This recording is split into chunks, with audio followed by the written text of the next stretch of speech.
आखिर ऐसा क्या हुआ जिसके बाद भारत और जापान के बीच आम के व्यापार को लेकर के अब समस्याएं उत्पन्न हो रही है। आखिर ऐसी क्या घटना हुई जिसके कारण जापान ने भारतीय आमों पर बैन लगा दिया है। 20 साल पहले और अभी फिर से 20 साल के बाद इस घटनाओं को देखने को मिला है। आखिर ऐसा क्या हो सकता है, तो इन सारी चीज़ों का जवाब इस वीडियो में हम लोग खोजने की कोशिश करेंगे, जहाँ पर ये हमें पता चलेगा कि आखिर इसकी वजह क्या थी, आखिर में भारत के आमों पर बैन क्यों लगाया गया और 20 साल पहले ऐसी क्या घटना हुई थी। तो इस सारी चीज़ों के बारे में हम लोग यहाँ पर बात करेंगे। आखिर में यहाँ पर ये बहुत ही बड़ा मुद्दा उठता है कि क्या भारत का आम जो है वो अभी यहाँ पर सुरक्षित नहीं है, क्योंकि जापान के जो अधिकारी हैं उन्होंने यहाँ पर भारतीय आमों में फ्लू जैसी समस्याओं को दर्शाया है।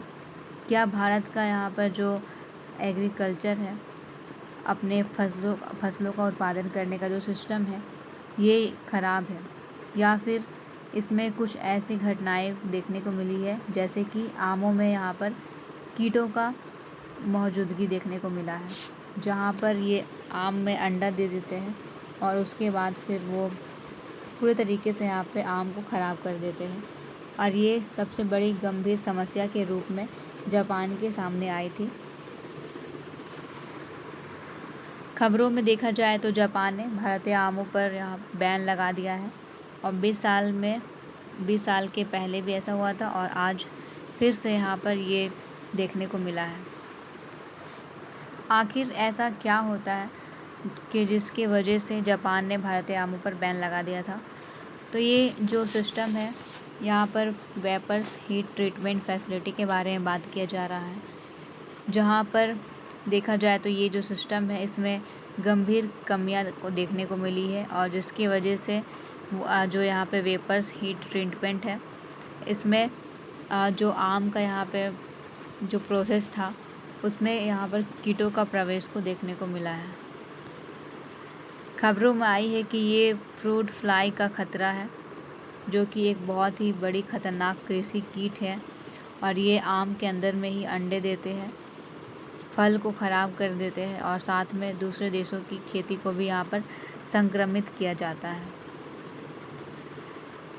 वेपर्स हीट ट्रीटमेंट के बारे में यहाँ पे बात किया गया है।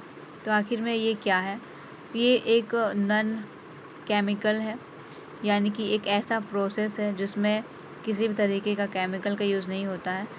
यहाँ पर सिर्फ गर्म और नम हवा में ही कीटों को यहाँ पर ख़त्म किया जाता है और इसका विशेष ध्यान देखा जाता है कि यहाँ पर जो गर्म और नम हवा है उसी का यहाँ पर प्रयोग होना चाहिए।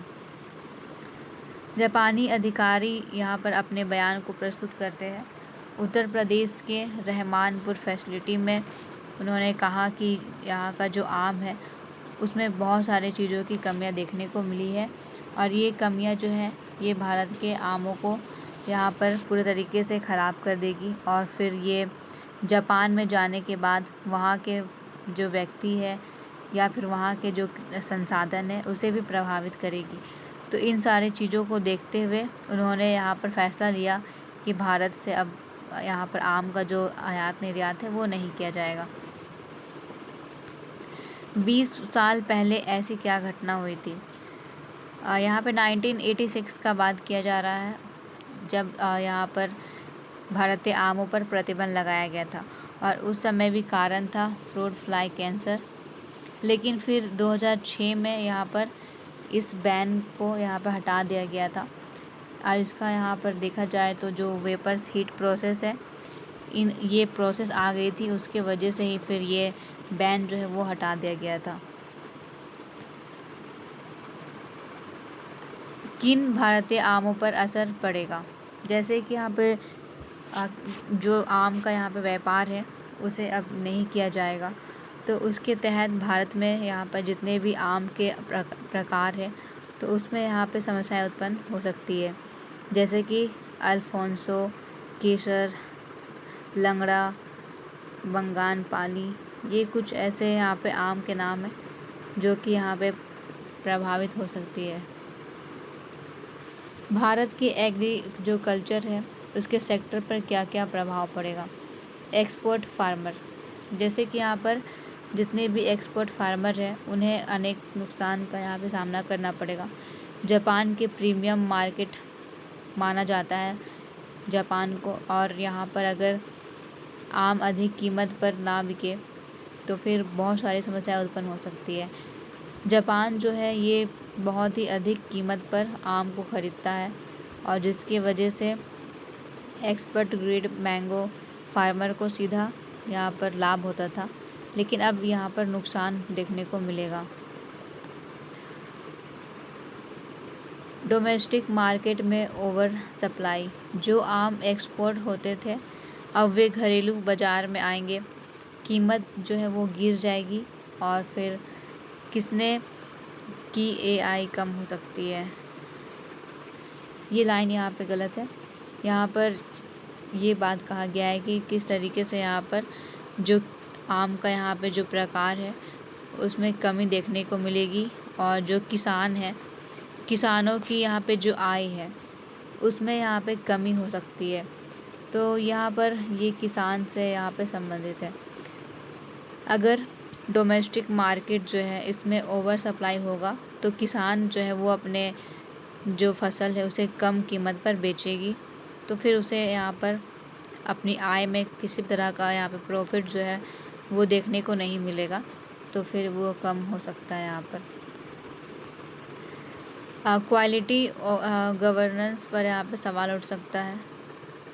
भारतीय का यहाँ पर जो निर्यात है ये श्रृंखला पर सवाल उठ सकता है। पादप स्वच्छता और निगरानी पर भी सवाल उठ सकता है कि आखिर में जो भारत का यहाँ पे फल है वो स्वच्छ नहीं है, उसकी श्रृंखला पर भी सवाल उठ सकता है।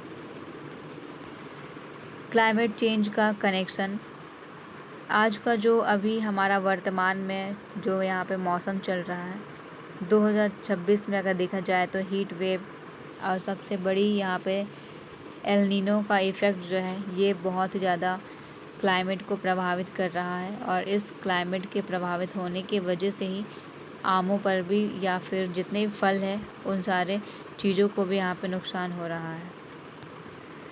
इन गतिविधियों के आधार पर भारत के व्यापार पर इसका क्या प्रभाव पड़ेगा। अगर हम शॉर्ट टर्म के बारे में बात करें तो मैंगो का जो एक्सपोर्ट है वो यहाँ पर नुकसान होगा। पैकेजिंग इंडस्ट्री डिमांड लो हो जाएगी और यहाँ पर gold chain logistics slow down हो सकता है। और अगर हम लोग यहाँ पे लॉन्ग टर्म इफ़ेक्ट के बारे में बात करें तो इंडिया एग्रीकल्चर ब्रांड इमेज जो है वो ख़राब हो सकती है और एक्सपोर्ट क्रेडिबिलिटी पर प्रभावित यहाँ पर हो सकता है।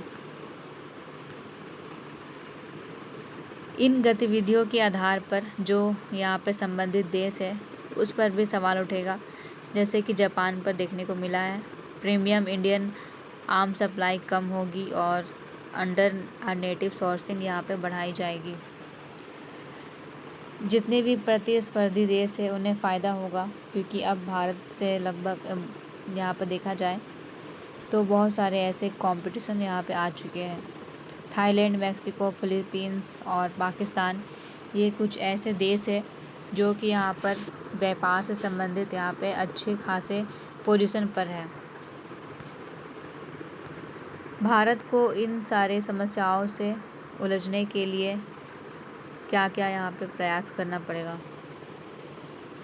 एक्सपोर्ट क्वालिटी इंफ्रास्ट्रक्चर को सुधारना होगा, आधुनिक वाइड फैसिलिटी को यहाँ पे अपनाना होगा।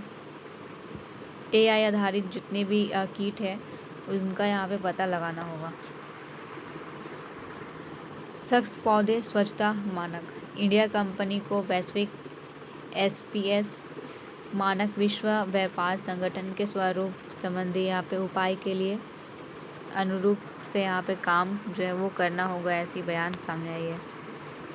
साथ में किसानों की प्रशिक्षण, जैसे कि कीटनाशक प्रबंधन और कटाई के बाद की जो स्थिति है उसमें अनुपालन करना होगा और एक किसान को बेहतर यहाँ पे सहायता प्रदान करनी होगी। जापान और भारत के बीच के अगर संबंध को देखें तो ये जो संबंध है वो यहाँ पर अभी बिगड़ सकते हैं क्योंकि व्यापारिक भरोसे में कमी आएगी। भारतीय कृषि उत्पाद पर भरोसे की कमी आएगी। फ्री ट्रेड और इकोनॉमिक पार्टनरशिप परिसर प्रभावित होगी। भारत की अंतर्राष्ट्रीय छवि पर भी असर आ सकता है। ये कुछ ऐसे महत्वपूर्ण बिंदु हैं जो संबंध को यहाँ पर ख़राब कर सकते हैं। निष्कर्ष के तौर पर देखा जाए तो भारत का यहाँ पे जापान के साथ में आमों का प्रतिबंध केवल एक व्यापारिक घटना नहीं है, बल्कि कृषि गुणवत्ता, जलवायु लचीलापन, निर्यात शासन, वैश्विक खाद्य मानक की बड़ी चेतावनी है। और ये भारत दुनिया का सबसे बड़ा आम उत्पादक है, लेकिन भविष्य में केवल उत्पादन पर्याप्त नहीं होगा।